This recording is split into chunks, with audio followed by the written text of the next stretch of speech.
Yaani unaambiwa ni vipi? Huu ni ukweli na uhalisia kutoka kwa Mnyanyembe. Leo bwana, nataka nizungumze jambo moja.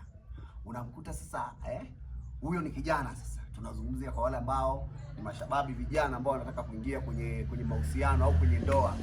Yaani kijana unamkuta amejipanga, anatafuta mwanamke wa kuoa. Anakwambiaje? Kwamba anatakiwa apate mwanamke ambaye anajua thamani ya pesa, asiwe na haraka na hela.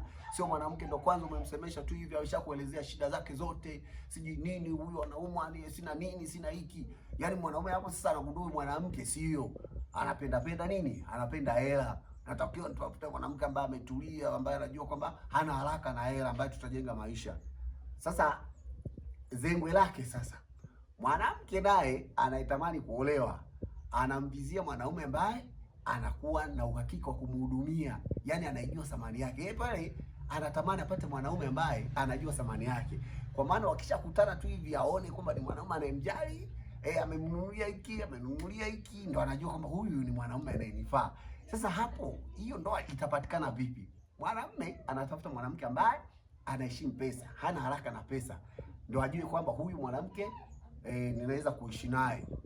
Mwanamke anamsubiri mwanaume ambaye akisha kuwa naye tu anagundua kwamba huyu mwanamume anatunza. Hivi tutaoana? Kwa hiyo kwenye hili jambo nadhani tuliweke sawa, tujue nini tunachokihitaji. Vinginevyo hatutakaa tupate mwanamume wa kuolewa naye na hatutakaa tupate wanawake wa kuoa. Hiyo kijana mwenzangu ichukue. Ujue tu kwamba bwana, nimempenda huyu, nini cha kufanya, ufanye kile kinachohitajika. Sio vizie kwamba asikuombe hela, na yeye mwanamke sio vizie kwamba akupe hela. Hili itakuwa tatizo. Mimi hapo kwa leo, ukweli na uhalisia Mnyanyembe, nimeishia hapo.